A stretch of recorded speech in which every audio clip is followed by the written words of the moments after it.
Welcome to Pharma Today channel. Pharma Today channel में आपका बहुत बहुत स्वागत है।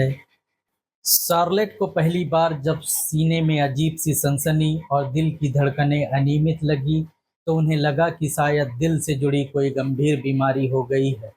ईसीजी और बाकी चीज़ें करवाई गई, लेकिन सब कुछ नॉर्मल आया। थोड़े ही महीनों बाद उनके लक्षण और बढ़ने लगे। सीने में चुभन जैसा दर्द, पल पल घबराहट और हर बार ऐसा लगता जैसे दिल कुछ गड़बड़ कर रहा है। शार्लेट ने बताया, हर बार ऐसा लगता था जैसे दिल का रिदम बिगड़ रहा है, लेकिन डॉक्टर बोलते ईसीजी में कुछ नहीं दिख रहा। हालांकि दिल की संरचना या फंक्शन में कोई खराबी नहीं मिली, पर दर्द और तकलीफें बनी रही। डॉक्टरों ने समझा कि ये एंजाइटी के कारण शारीरिक लक्षण है, यानी डर और तनाव का असर शरीर पर इस तरह पड़ रहा था जैसे दिल का दौरा पड़ने वाला है। करीब 1 साल बाद जब कोई उपाय नहीं बचा तो उनके फैमिली डॉक्टर ने प्रोप्रानानोल नाम की दवा देना शुरू किया। प्रोप्रानानोल एक बीटा ब्लॉकर है जो एड्रेनलिन के प्रभाव को रोकता है।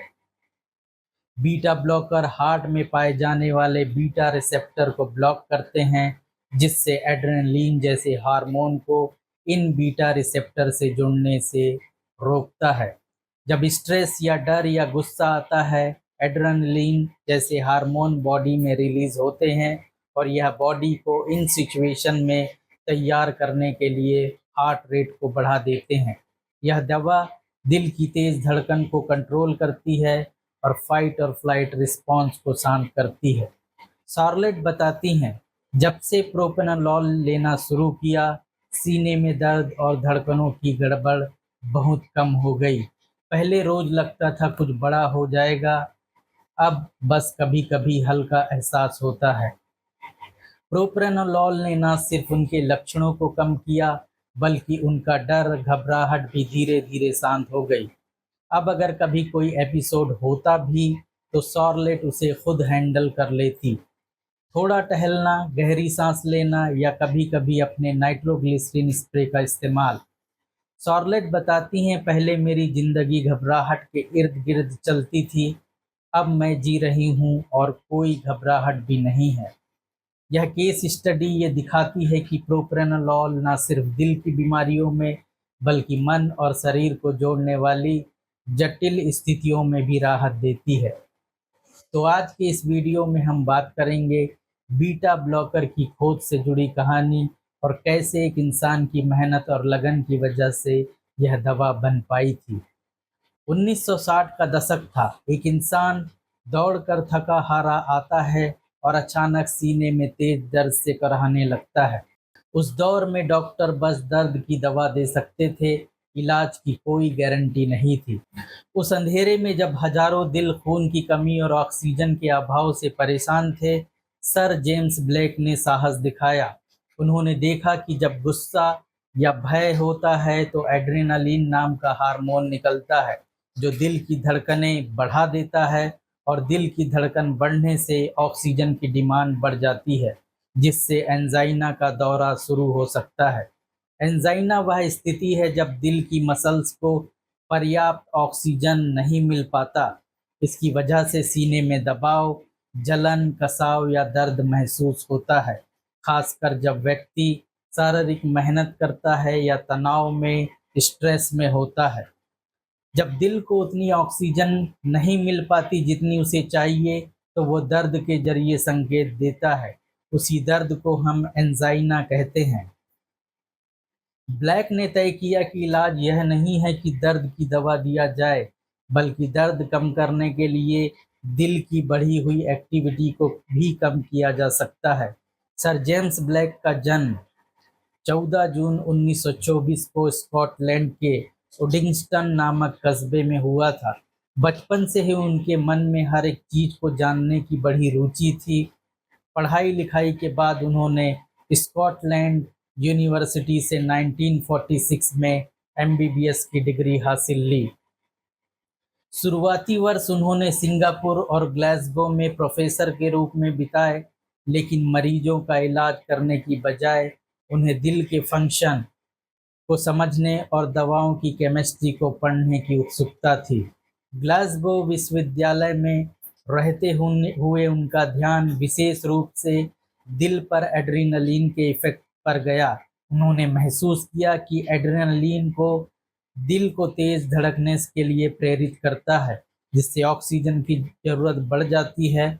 अगर हम दिल की धड़कनों को कम कर दें तो ऑक्सीजन की मांग घटेगी और दर्द रुक सकता है। यह धारणा उन्होंने 1950 के दशक में दुनिया से साझा की। इस नई सोच को लागू करने के लिए ब्लैक 1958 में ब्रिटिश दवा कंपनी आईसीआई फार्मास्यूटिकल में शामिल हो गए। उनका उद्देश्य स्पष्ट था, हमें एक ऐसा कंपाउंड बनाना है जो दिल की बीटा रिसेप्टर को ब्लॉक कर दे, ताकि दिल की धड़कनें कम हो जाएं और एंजाइना का जोखिम घटे। ब्लैक और उनकी टीम ने सबसे पहले तो ये डिसाइड किया कि हमें बीटा रिसेप्टर को पहचानना होगा, जिनसे जाकर एड्रेनलिन अटैच होते हैं, और फिर इन बीटा रिसेप्टर को ब्लॉक करना ही हमारा पहला टारगेट होगा। और इस तरह उनकी टीम ने आईसीआई की लैब में मेहनत भरा अभियान शुरू किया। इस टीम ने लैब में काम करते हुए सबसे पहले एड्रेनलिन के एक एनालॉग आइसोप्रेनलिन के ढांचे को समझा। इस टीम को सब कुछ शुरुआत से करना पड़ा, क्योंकि इसके पहले कभी किसी ने बीटा ब्लॉकर पर काम नहीं किया था। उनके साथी केमिस्ट डॉक्टर जॉन स्टिम्सन ने सुझाव दिया कि अगर आइसोप्रेनलिन में एक छोटा केमिकल चेंजेस किया जाए तो उसकी एक्टिविटी बढ़ जाएगी, तो शायद एक बड़ा रासायनिक ग्रुप जोड़ने पर वह नॉन एक्टिव कंपाउंड भी बन सकता है। इस रिसर्च के बाद टीम ने प्रोनेथालॉल नाम का एक कंपाउंड बनाया। प्रयोग में सामने आया कि प्रोनेथालॉल दिल की कोशिकाओं पर कोई उत्तेजना पैदा नहीं करता, यानी यह एड्रेनलिन के जैसा काम नहीं कर रहा था, बल्कि उसके असर को कम कर रहा था। ऐसा लगा मानो कोई चाबी मिल गई हो जो एंजाइना के दर्द का ताला बंद कर रही हो। प्रोनेथालॉल ने दिल की धड़कन की गति को बेहद धीमा कर दिया। एड्रेनलिन का प्रभाव लगभग गायब हो गया। यह परिणाम देखकर टीम बहुत खुश हुई, लेकिन अभी इसकी जांच जारी ही थी। लेकिन कुछ समय बाद चौंकाने वाली खबर मिली। लैब में किया गया टेस्ट में ये बात सामने आई कि प्रोनेथालॉल चूहे के थाइमस ग्लैंड में कैंसर पैदा कर देता है। प्रयोगशाला से निकलकर यह खबर पूरी दुनिया में फैल गई। तब दुनिया भर के डॉक्टरों को उसकी बिक्री से पहले ही इसे बाजार से वापस लेना पड़ा। अपने पहले यौगिक में इतनी बड़ी कमी देखकर टीम निराश नहीं हुई। उन्होंने प्रोनेथालॉल की संरचना से सीख लेकर दूसरी बार ट्राई किया। अगले कुछ सालों की लगातार मेहनत में आखिरकार आईसीआई की टीम ने प्रोप्रानोलॉल विकसित या डेवलप कर लिया। प्रोप्रानोलॉल प्रोनेथालॉल जैसा ही काम करता था। यह भी हार्ट पर एड्रेनलिन के रिसेप्टर्स को बाधित करता, ब्लॉक करता, लेकिन यह सुरक्षित पाया गया। इसे 1964 में क्लिनिकल इस्तेमाल के लिए बाजार में उतारा गया। जैसे ही प्रोप्रानोलॉल के ट्रायल रिपोर्ट्स डॉक्टरों तक पहुंची, वे दंग रह गए। इस दवा ने दिल की धड़कनें नियंत्रित कर दी और एंजाइना के मरीज बहुत पहले दर्द आने से पहले भी तकलीफ महसूस किए बिना काम कर पा रहे थे। जो डॉक्टर पहले बस स्ट्रेचिंग और नसों को खोलने की दवा देते थे, अब उनके पास दर्द की जड़ तक पहुंचने वाला तरकीब आ गई थी। कुछ ही सालों में हर कार्डियोलॉजिस्ट ने प्रोप्रानोलॉल को अपने इलाज का हिस्सा बना लिया। प्रोप्रानोलॉल ने सिर्फ एंजाइना ही नहीं बदला, इसने इलाज की सोच ही बदल डाली। पहले डॉक्टर खून की नलियों को फैलाकर दिल तक खून पहुंचाने की रणनीति अपनाते थे, लेकिन प्रोप्रानोलॉल ने दिखाया कि दिल को थोड़ा आराम दे देना भी उतना ही असरकारक हो सकता है। उसने दिल की ऑक्सीजन की मांग घटा दी। नतीजा यह हुआ कि दिल का दर्द या दौरा दूर हो गया। आज बीटा ब्लॉकर्स का इस्तेमाल दिल की कई बीमारियों में किया जाता है। High blood pressure, heart attack के बाद रिहेबिलिटेशन दिल की अनियमित धड़कन आदि में आधारभूत दवा बन चुकी है। खून में एड्रेनालिन के दौड़ने की स्थिति, फाइट और फ्लाइट में भी ये दवाएं दिल को शांत करती हैं। इसलिए तनाव, घबराहट के इलाज में भी प्रोपेनोलॉल का प्रयोग होता है। ब्लैक की सबसे बड़ी खूबी थी उनका व्यवस्थित अनुसंधान दृष्टिकोण। उन्होंने इसे खुद इस तरह समझाया, हम हर दवा को एक प्रतियोगी की तरह सोचते हैं जो हार्मोन के साथ कंपटीशन करेगा। हम सबसे पहले इसे अकेले टेस्ट करते हैं, क्या यह खुद कोई असर दिखाती है, फिर हार्मोन के साथ मिलाकर देखते हैं। उनके अनुसार यह तरीका परिणाम देता है लेकिन धीमा होता है। वास्तव में प्रोपेनोलॉल बनाने में उन्हें करीब 6 साल लग गए।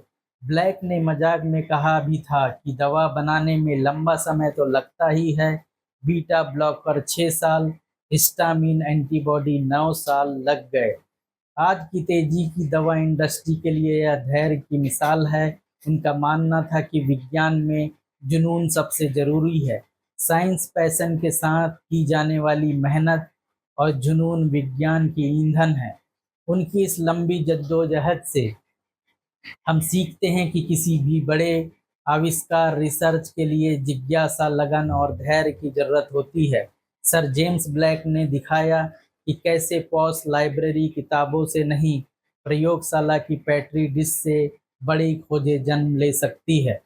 सर जेम्स ब्लैक की कहानी यह बताती है कि एक जिज्ञासु दिमाग दुनिया को बदल सकता है। उन्होंने एक साधारण सवाल से शुरुआत की कि दिल की बीमारी कैसे ठीक हो, और जवाब दिया गया कि दिल को शांत करके, बीटा ब्लॉकर को ब्लॉक करके हम उसे बचा सकते हैं। उनके कहे हुए शब्द आज भी प्रेरणा देते हैं। अगर इंसान के पास जोश और धैर्य, तो सबसे बड़ा फार्मूला भी मिल जाता है। आइए हम भी जीवन में उनकी तरह सोचने और कोशिश करने की प्रेरणा लें। उनकी लेगेसी यही है कि जिंदगी में कोई भी समस्या असंभव नहीं, बस नज़रिया बड़ा होना चाहिए। सर जेम्स ब्लैक ने मेडिसिन विज्ञान में अहम बदलाव लाया। उनकी कहानी यह संदेश देती है कि हिम्मत और मेहनत से हर बुलंद मुश्किल को हल किया जा सकता है। ज्ञात हो कि जब कोई आज एंजाइना के दर्द से राहत पाता है, तो उसके पीछे सर जेम्स ब्लैक की दूरदर्शिता और जिज्ञासा होती है। उनकी खोज ने अपने समय में हजारों लोगों को बचाया और आने वाली पीढ़ियों को भी प्रेरित किया। इस कहानी को याद रखकर हम समझ सकते हैं कि एक इंसान की लगन दूसरे के लिए आशा की किरण बन सकती है। तो ये तो था आज का हमारा वीडियो। हमारे वीडियो को लास्ट तक देखने के लिए आपका बहुत बहुत शुक्रिया।